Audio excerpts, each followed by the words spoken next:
Yeah, yo, blended by grace, blended by grace. This union we embrace cause they're blended by grace. They are blended by grace, blended by grace. Brother O and sister A, man, they blended by grace. It goes love, life, and happiness. God's time, miraculous. Our shine is currently online to manifest. Blended by grace, blended by grace. This union they embrace cause they're blended by grace. Yo, P-E-L-A, the Black Brady Bunch. It's the family of Nueve, a podcast of love. What's up? What's up? It's us, it's us. We vibe, and discuss. Come on.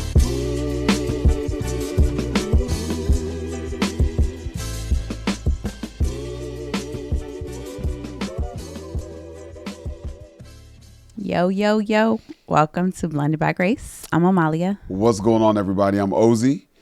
And we've got a very special episode. Welcome back.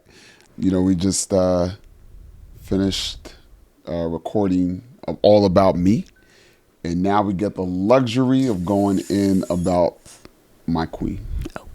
I am super excited for you guys to get to like really learn about this woman right here. She's got a dope story. Really dope story. Oh boy. You nervous? I'm a little nervous. A little bit? Just a tad bit. Listen, your story is awesome, and so it's nothing to be nervous about. Yeah, man. It's light. Is it though? It's light. Yeah. It's mean, light. I'm not big on putting my business in these streets, you know. Pretty private. So you saying I put my business in these streets? Nah, I mean, we just different. So what you hold up. Let's time out. What you saying? I mean, we a little different. What's that mean? I mean, you freely give, you know. I mean, and I think what it's doing for me though is like it's a reality check, because everything that we go through in life is not really for us, but for somebody else. So though I may feel a little uncomfortable, it's my testimony, right? It's your testimony. And it's God is good All the time. all the time. Yeah. So listen, let's get right into it. Let's do it. Let's get right into it. So let's start, babe, with like the beginning. The beginning. What the early years for Amallia look like? So I was born in Boston. My mom was a single parent. Celtics fan? I was being the key term. straight up. Shout out to Sixers. Straight. Yeah. Oh, Patriots fan? I was. But, you know, Eagles all day, baby. All day. Go Birds. All right. So from Boston. Yes. Born in Boston. I have a brother, and we were raised by my mom. So it was a single parent home. For my mom and dad divorced pretty young. So my mom raised us. She was God-fearing, very strict. We went to church often. 7 days? Spent a lot of time in church. 7 days? Not 7 days. It felt like 7 days, but not 7 days. So, you know, I grew up knowing the Lord. Knowing or knowing of? Knowing of the Lord. Knowing of the Lord. So, yeah, my mom was, you know, she had a firm, this is the way we're doing life. And, you know, respect was a big thing. You know, knowing right from wrong was a big thing. And then there was, you just can't do things, you know, I didn't get my ears pierced till I was 18 years old. If I wanted to wear nail polish, it was like clear, you know. 18. So you look like a whole boy. Oh, that's what Zizi says. No, bruh. But yeah, it was. I remember getting like little clip-ons and like putting the little, yeah. Sheesh. Only when I was outside of the house, you know what I mean? Like that's where my rebellion. Oh wait, started. Hold on. So you would leave the house so people would think you was like. Well, What? A female? So you put the... Anyways. Oh. But yes, I used to wear the little clip-ons and try to be cool. But yeah, I wasn't able to get my ears pierced. Anyways, she was strict. But she raised us well. We, you know, my mom's side of the family was all in Boston. We grew up very tight. My mom was, she had three sisters, so it was four girls. She was the youngest of the bunch. When I was about 10, my aunt Sonia got sick with breast cancer and ultimately passed away from that. And that was like probably where, you know, where things that happen in your life start to have different kinds of effects on you. What do you mean? Well, I mean, that was the first traumatic thing that I can remember. How old did you say you were? 10. 10. Wow. 10. So at that time, my mom and my aunt Tracy moved together. And it was 6 kids under one roof. And jeez, wait, hold up. How was that? it was a full house. Literally a full house. And I think we had 2 cats too. Oh my gosh. Ew. Stop it. Ew. If you're a cat person, I apologize. Yeah, we had 2 cats, and then my grandmother also lived with us. So I was raised by strong Black women. And unfortunately, there really wasn't male figures in our life like that. You know, my grandfather was there, my uncle was there, but it was very sporadic. You know, it wasn't like a consistent thing. So yeah, their way of living was they were very independent, and if there was a task in front of them, they executed, right? Like, so when my aunt passed away, there was really, all right, y'all, this is life. This is what happened, and this is what life is going to look like, and we're going to keep pressing. So the grieving process was like, it was not much. We didn't talk about it. Like, it was like, we know this happened and we all had emotions about it, right? But we didn't talk about it. So how do you think that has, how has that shaped you? Like, obviously for you that was normal, because that, I mean, you just went through it and it became. Yeah, that became the norm. So no matter what comes my way, I have to figure out what this needs to look like, and then I execute, right? So it wasn't, there's no time to sit in anything and feel bad about anything, right? Or woe is me. It's like, this is what you got. What are you going to do about it, right? And that was just the example that was laid for us. And I don't think it was like intentional. I think it just was their way of getting through their own stuff, right? They have these children to raise that are relying on them, and they did what they needed to do, right? So I was in Boston till I was about 14. So my dad came to visit us and wanted me and my brother to go to Pennsylvania to spend some time with him. And like summer vacation or something like that? I don't even think it was summer. I weeks? actually think it was like maybe like spring break or something like that. And because we hadn't seen him for so long, it was like, oh, first of all, for a girl, not having your dad present, when you do have him, it's like, oh my gosh, my dad, you know, like, so we were so down to go spend time with him, but we wouldn't go without my mom because it was like, we don't really know him anymore. Right. So it was like, Mom, we'll go, but can you come with us? And man, it was a wrap after that. Wish she didn't go?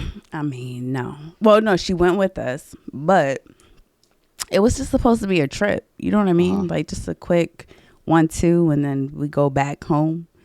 Well, we went back home with the understanding that we were moving to Pennsylvania because the two of them decided to, you know, reconcile. Oh.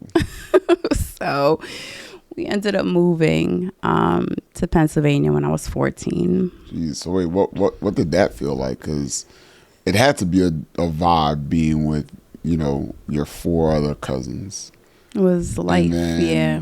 I mean, we were super tight, super close. That's all I knew. Okay.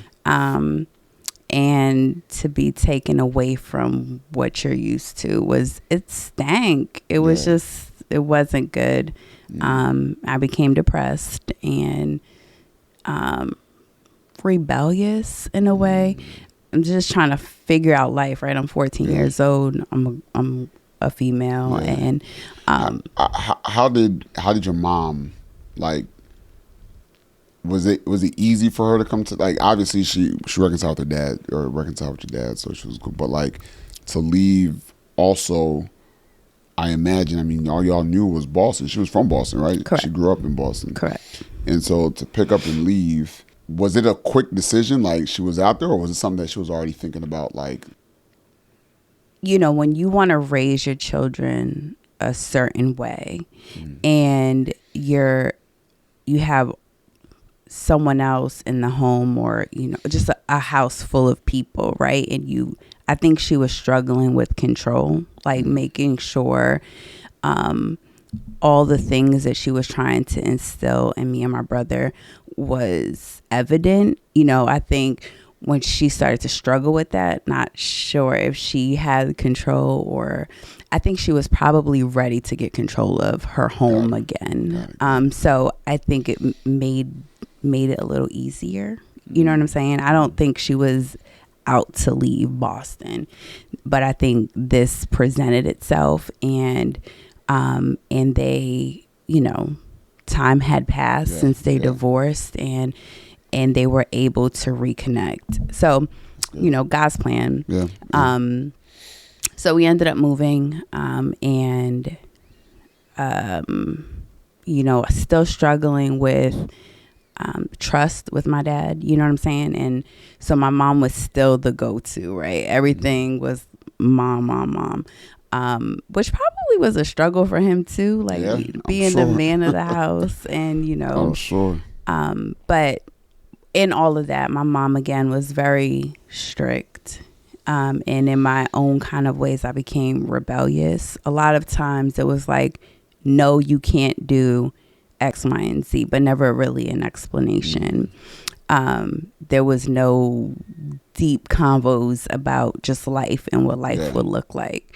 So not in their face was I disrespectful, but behind their back, I would do different things, like even wearing clip-on earrings. If it was no, it was no, right? If it's no boys, then it's no boys, no boyfriends, no talking to boys on the phone, you know? And so I just started to do what I wanted to safely, if that makes sense. Like, I wasn't in these streets being reckless and crazy, because I think there was still a fear. If this woman finds out I'm doing anything outrageous, she's going to kill me, you know? From going from, what was that like, just going from Boston, though, to PA, Allentown, Bethlehem? What was it?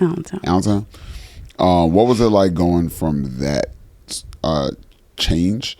Because you went in to Allentown in high school, and so all you knew, you know, K through 8 was Boston, right? And then high school is when a lot of people start becoming their own, and you get exposed to a lot more things, right? And so, what was that look like? What did that look like, right? Like, how different was it from Boston?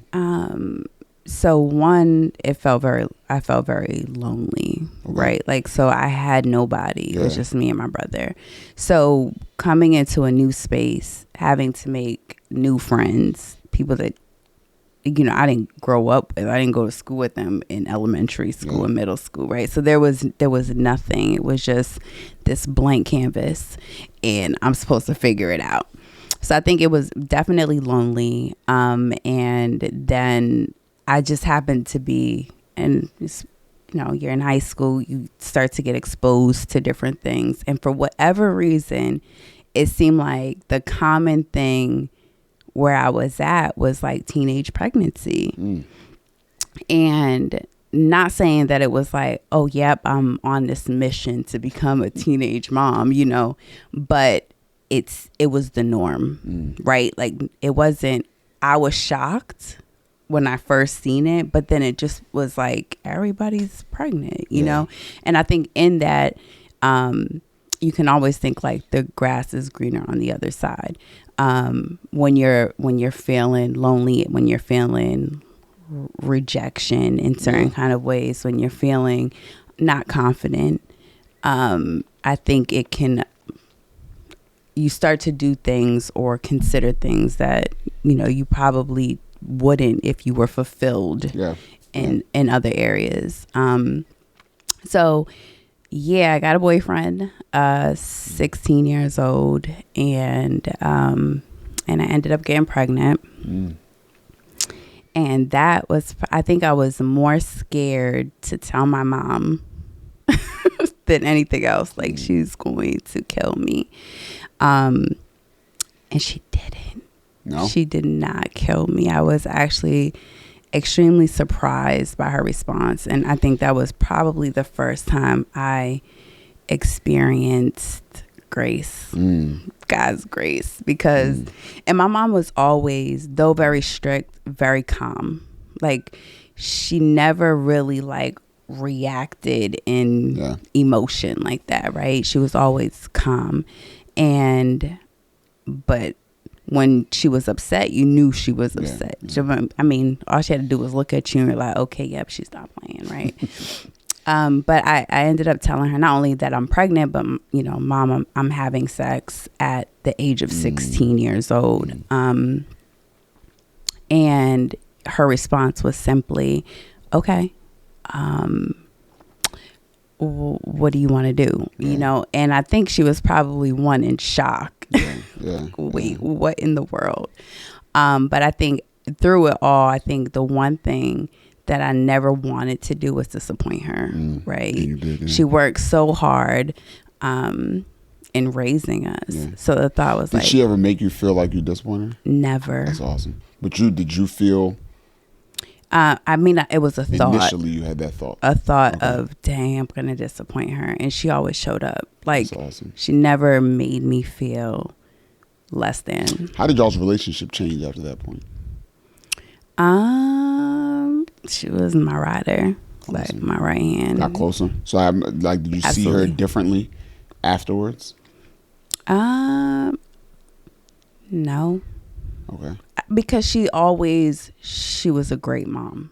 You know what I'm saying? Like, though she was strict, I mean, when we're young in age, of course, we think we know everything, right? And she was just trying to protect me. And maybe that's what I meant. It's just, that's, I think, typical and normal as children grow, they start to see their parents differently. Yeah. And the parents also see the children different. Yeah. And your relationship just changes. Evolves. Yeah. Changes. Yeah. Probably just expedited. Yes. Right. Yeah. So I got pregnant, told her that, you know, my plan was to keep Monica, and she supported me. Her and my father supported me. You know, they made it very clear though, like, this is your choice. This was your decision. This is your responsibility. But I had Monica actually the first day of my senior year. My mom changed her schedule so that I could finish high school. And so I graduated high school. But it was a lot, you know, trying to maintain your grades, working, taking care of a baby. And I'm 17 years old. Like, I can barely take care of myself. What did you, all right, so you saw everybody around, I don't say everybody around you, but you saw it normal that, like, having a baby at that age was normal. Right. What did you, two questions, and I don't know if you knew any females or any of the girls were in your circle who had a baby at that age. And did you see any of their struggles? And two, like, what did you think? Like, when the moment your mom gave you options and you went with, I'm keeping the baby. What do you think that meant when you said you were keeping the baby? Obviously, like, you're gonna have the baby, but like, what did you actually expect life to look like? I don't think I really thought it through. You know, I just looked at it like I looked at so many other things. This is what the cards I was dealt, and I'm just gonna do what is required of me to do. Yeah. I did think it wouldn't be difficult, but again, that's like a 17-year-old, right? Like life, Cabbage Patch, right? You didn't haven't experienced anything, right? With dolls, you can just play with it and then like throw it to the side when you're done with it, right? You can't do that with a baby. You know what I'm saying? Nope. Like, so it was when you want to turn it off, you can't turn it off, right? So. So yeah, I don't think I realized how difficult it could be. Got it. But I had a great support system. Were there other people that you saw? Like, did you know other girls? I did. Did they make it seem as if it was easy? That gave you that impression? No. I mean, they had their own place. Got it. They were raising their children. They were still with the person that they had the child with, you know. So I think a part of even keeping and it not being an option was like, okay, now I'm gonna have what I've longed for, you know, someone to love me the way that I think I need to be loved. But like, got you. Didn't happen. Not at all. Not at all. So you guys didn't stay together? No.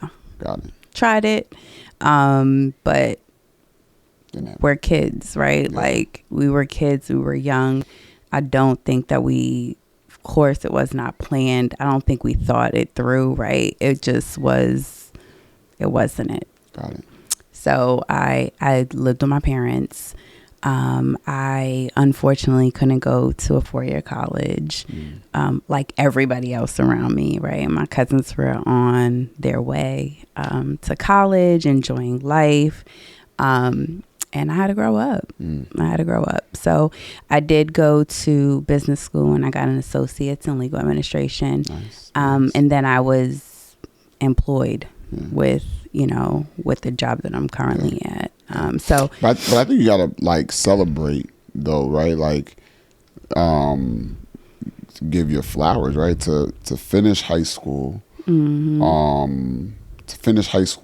under that circumstance, right? Like, it's typically most people would just quit and be like, yeah, I'm not gonna do this, right? So shout out to mom and dad, quite frankly, for like adapting and being like, all right, she's take responsibility, but we'll help her along the way, right? Like, that's, I think too, that's tough. So parents, not everybody's gonna do that, right? And I think my parents, their philosophy was always like, once you're 18, you're an adult, right? Yeah. But I wasn't even 18 yet, so I think a part of them felt like it was still their obligation to take care of me, right? And that was their way of doing it. Now, when I was 18, they didn't kick me out and say you're on your own, but I think a part of them was like, she's still a kid. You know what I'm saying?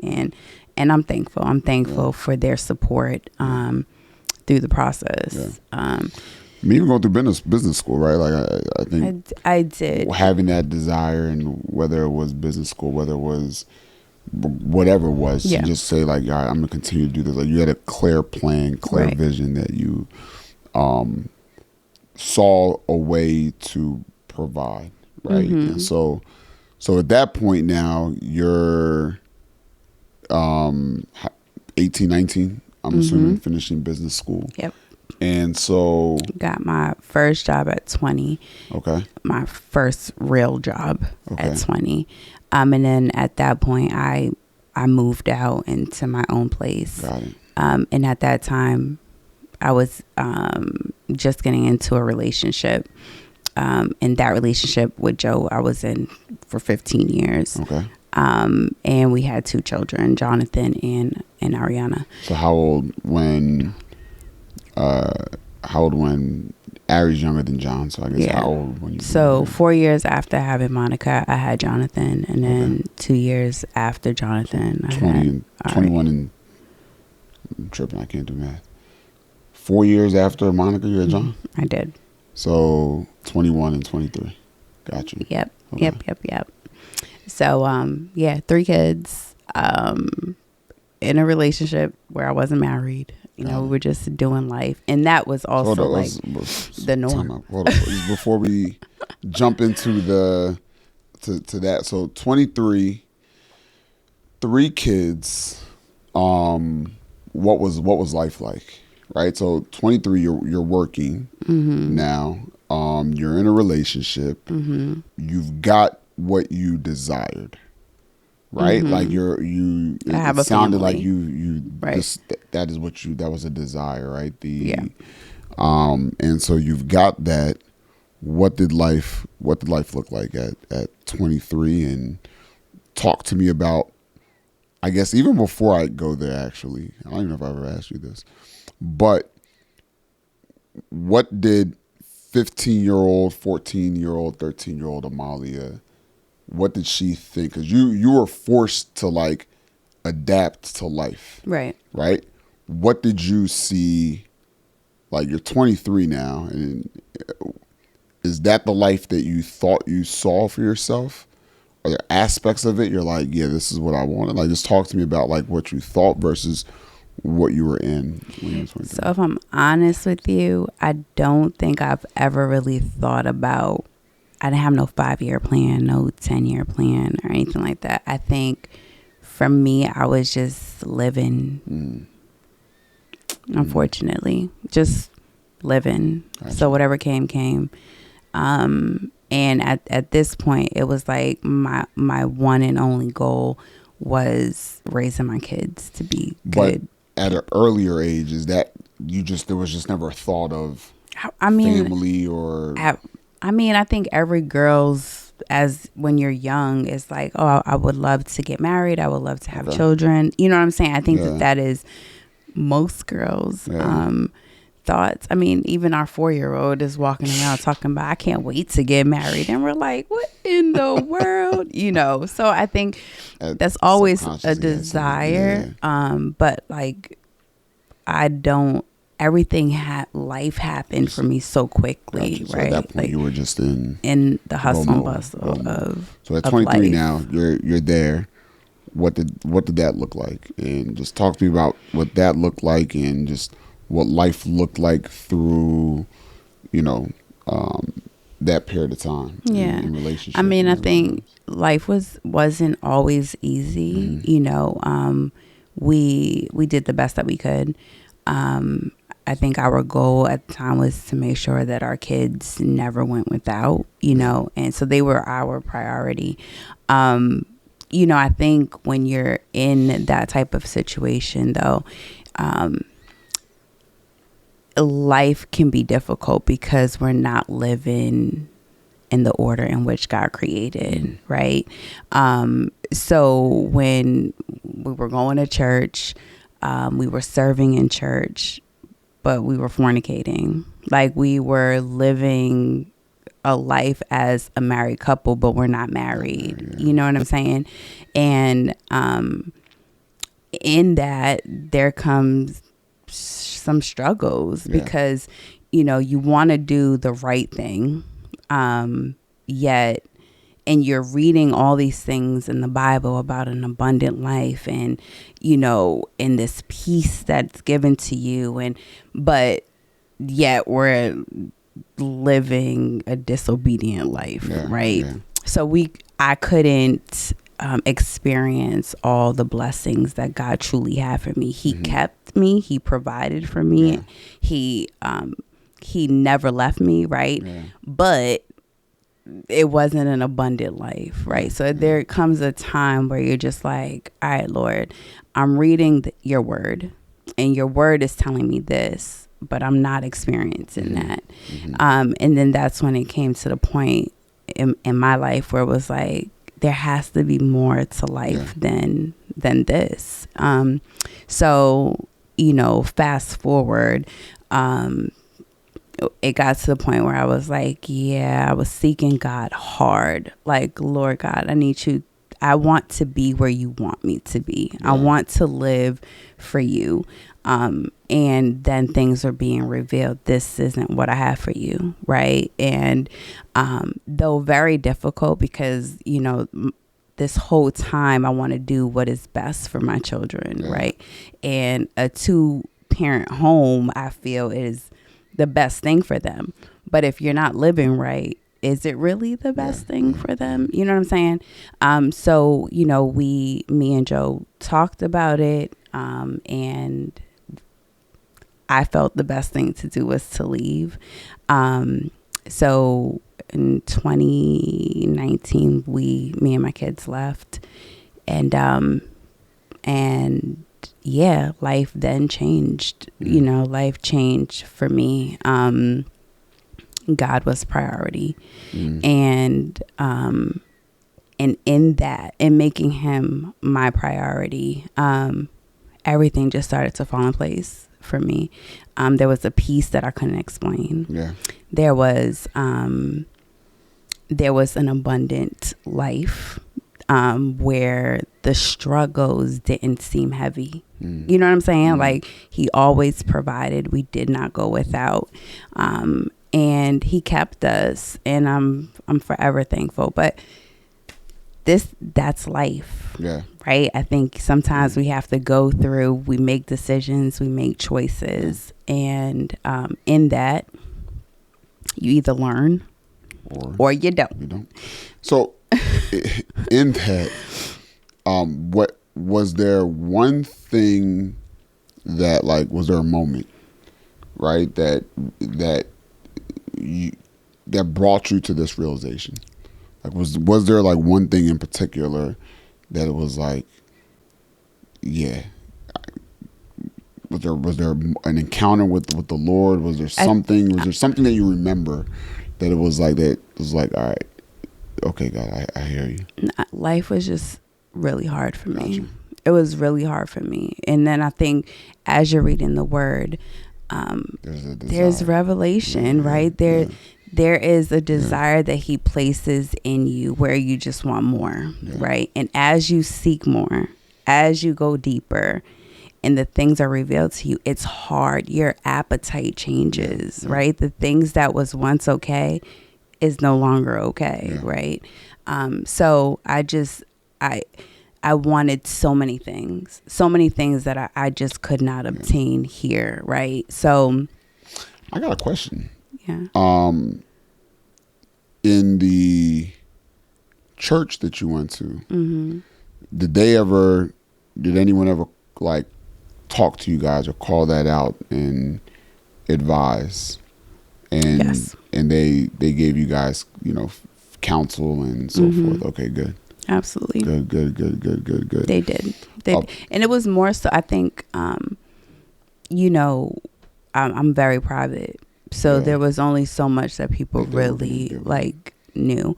But as I was seeking the Lord, there were conversations that I needed to have. Gotcha. You know what I'm saying? With my covering. And in that's where direction came. That's where the guidance came. And at that point it was like, all right, I need That's the importance of being covered. That's why I asked the importance of being covered, is the importance of having a community. Absolutely. Like church, right? Like, I think sometimes people want to devalue, I think, right now, church, because there's so many ways where you can go to church. Right. There's podcasts. There are all these different influencers. There's YouTube videos. Right. There's all these things where you can go get the word, but God wants us to be in community. Absolutely. And to have that family and to have that authority over us, spiritual authority over us, who, yes, we can hear from the Holy Spirit and everything else, but like, to have that authority over us, who can also provide guidance and provide counsel, right? So that's good. That's good. That's awesome that you had that. Definitely had that. So during this period, right, like, you're going through this, what was the interactions like with like family? Like, what was your dad, mom, like what was up until this point, what was that like? Yeah. So my parents they supported me, right? Okay. So sometimes when you support your kids, even if you don't agree with the decisions that they make, you still show love. You're still there for them if they need you. And my parents were that. You know, before I came to like this revelation of what I wanted and needing to do what God is requiring of me. In 2010, my mom got sick. And ultimately she passed away from pancreatic cancer, but she was like my God. It's I get so it. like I knew of Christ, right? Yeah. I knew of the Lord. But it was easier to talk to someone like this, right? Yeah. So there were a lot of times where I would question things within the Bible or just what I heard in the sermon or something like that. And I would just bring it to her and like she would explain it to me and I would just take her word for Bible instead of finding out for myself, right? So when she passed away, I think for me, it was like, bruh, she lived her whole life for Christ, right? And she's not here no more. It actually made me scared. Like I was like, ooh, like if I give my life to the Lord, I'm just gonna die. Like that's true. It literally is true, right? Like it we have to give up our life daily, but when you're not when you're not rooted in that and you don't understand that for what it is, it can be scary, right? And it scared me, freaked me out. But now I can say like all things working together for your good, right? If my mom was still present, I don't know if I would be where I am now in my walk with the Lord. Because she was always my go-to. So if I can find anything positive in losing like your best friend, it's that God wanted more for me, right? Like I needed to seek him for myself. At least that's something that I can take away from that loss. But yeah, man, I was like, I can't. Like God, I'm scared. I don't know. But as you grow, that type of fear isn't like if that's God's will, then that's God's will. Not saying I want to die tomorrow. You know what I'm saying? But like his plan is great. Right. Yeah, man. I was scared. No, that's right. It's interesting. You know, I talked about 2 incidents in particular where I lost somebody, right? And the encounter that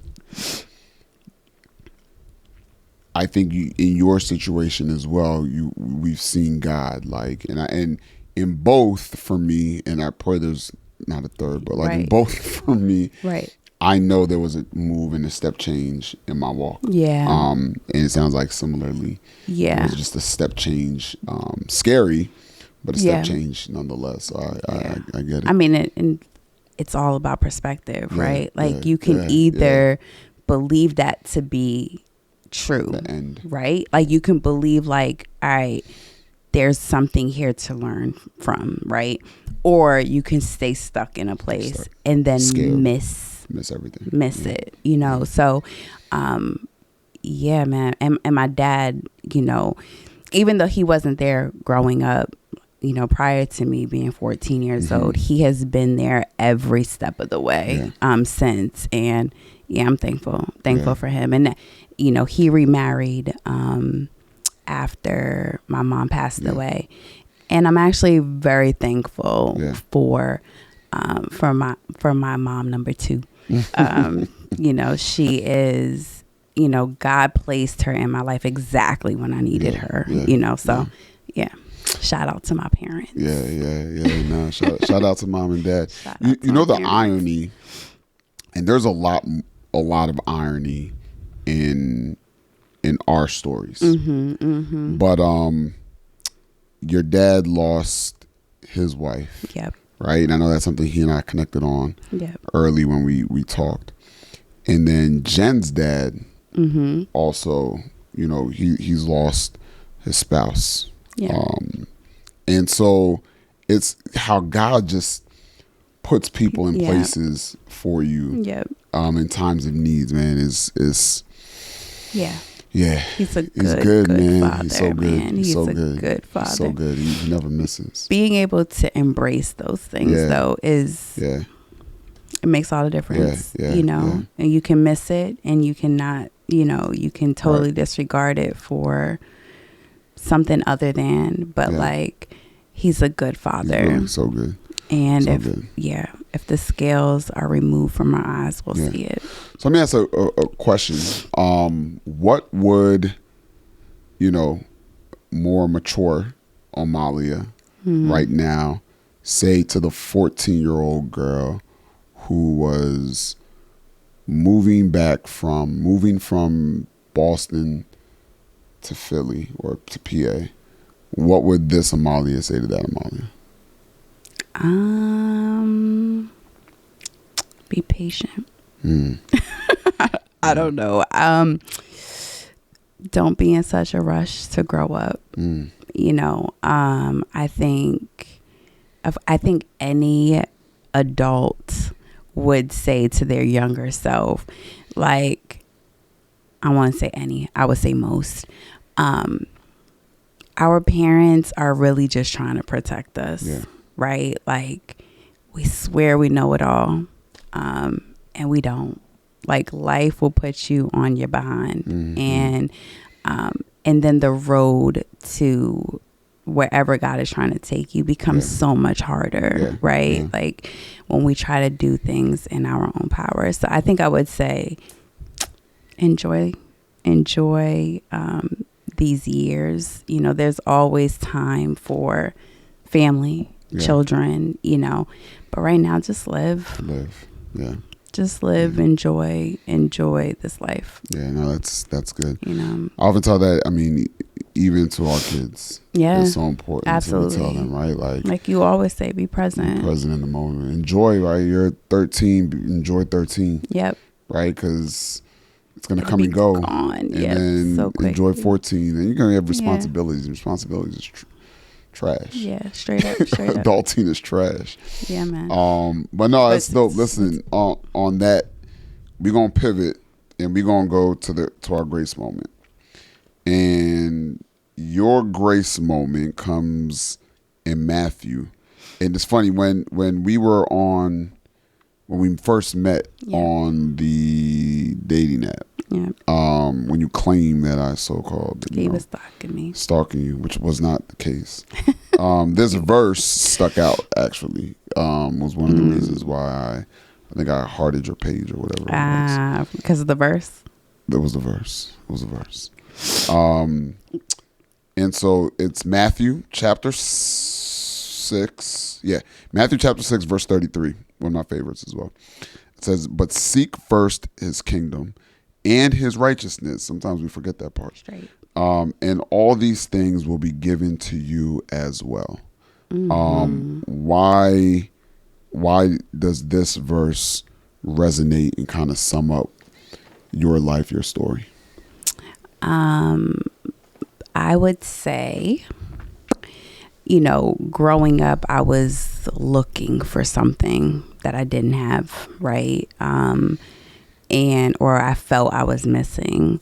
And when you seek the Lord and you seek the things of the Lord, he'll give you everything that you need. You don't have to fight for it. You don't have to struggle for it. It is given freely.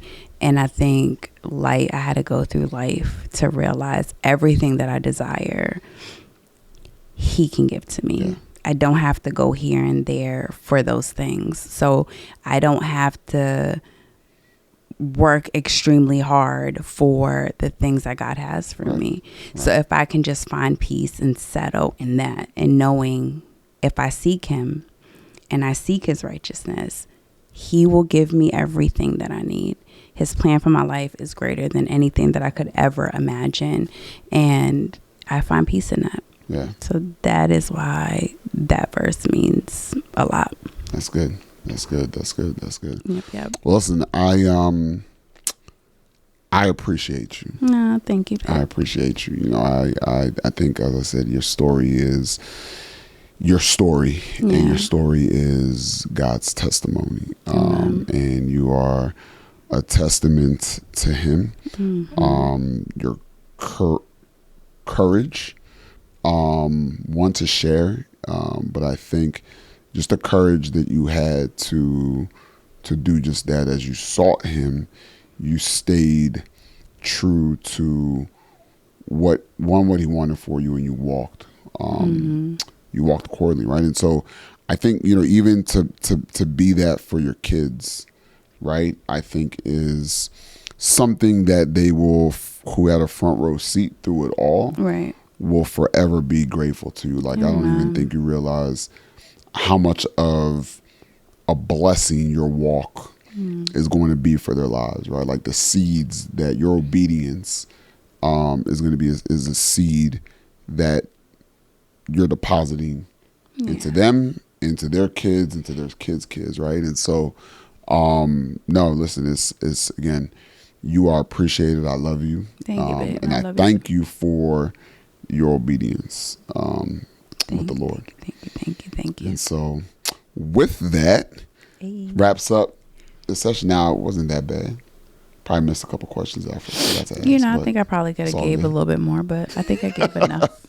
You're lucky I stopped short, because I could have kept going and asked some more questions. I mean, but God is. Don't worry, I got them written down. We're gonna come back to them in another episode when I'll be like, "Hey, babe, you remember about your story? I forgot about what was it like?" And da-da-da. Yeah, it's gonna come up. I'm sure. But y'all gonna have to come back and tune in straight up to get all the tea. Yes.